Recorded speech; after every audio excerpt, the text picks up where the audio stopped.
Hey YouTubers, does water fall off a ball? In all the discussions with flat earth believers, this always pops up. Water falls off a ball and therefore the world must be flat. But is that really the case? Yeah, there is so much water, then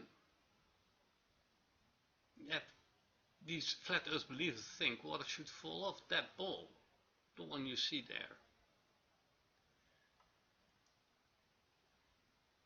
And then they show you pictures like this.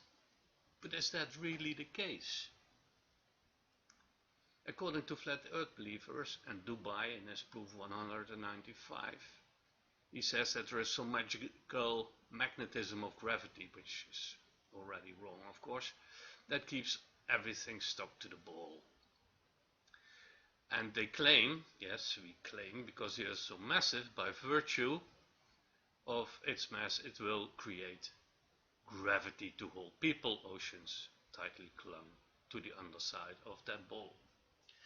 And then he says, however, they cannot provide any practical example of this on a scale smaller than the planetary.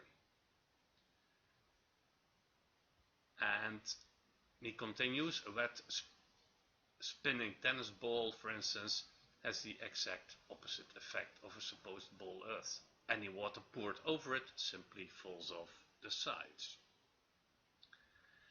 And given it a spin results in water flying of 360 degrees, etc. So, I'm going to focus now on any water poured over it simply falls off the sides. Let's do it the flat earth way.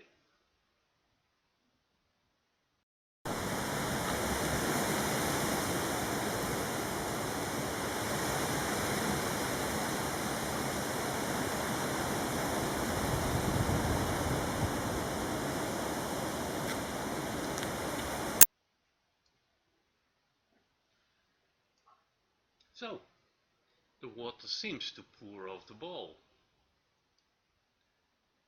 Yeah, that's what they think. But the problem is, I never heard that the globe was laying on in someone's garden on the pavement. So something is wrong in this example. I never heard the globe was lying in someone's garden on the pavement. Does it? And if it was, well then yes, most likely all the water would be pulled off by the gravity of the huge planet your globe would be on. But we are not with our world on a big planet, are we? The last time I checked, the model says we are free falling toward the sun. And the question is, how do we then test it? Well, we could do it by applying the same conditions of the test to the water and the ball. So, we do the test by having the same forces that work on the water also work on the ball. And we are not manipulating our test by blocking the ball. Both water and ball will undergo the same conditions, free falling, as in the model of the globe, Earth is free falling toward the sun. Because if you change the model, then your test is no longer valid. Holding a ball while letting water move freely is a wrong test, and a wrong test gives you the wrong answers.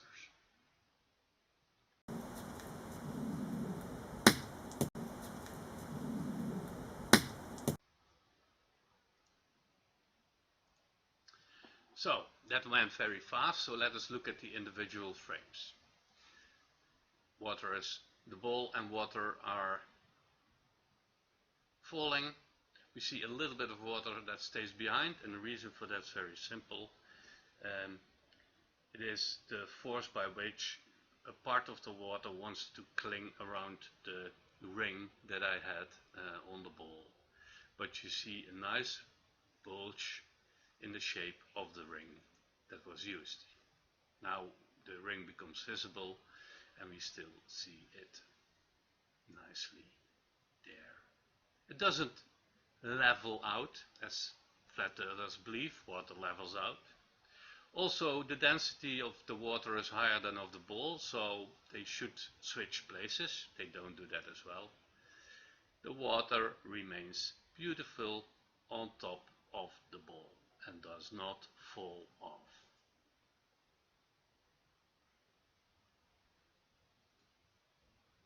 And only then when it hits the ground. It splashes in all directions. So, our blue planet with all that water, and it does not fall off. It doesn't fall off because of gravity. It doesn't fall off because there is a huge ball below us that pulls it off.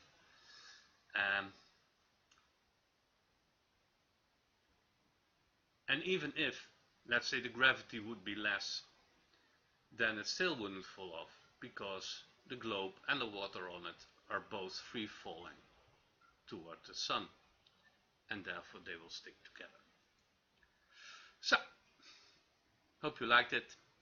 Showed you again that some of the thoughts in the flat earth community are completely wrong, and that the tests they do are wrong as well. Thanks for watching, and feel free to stop.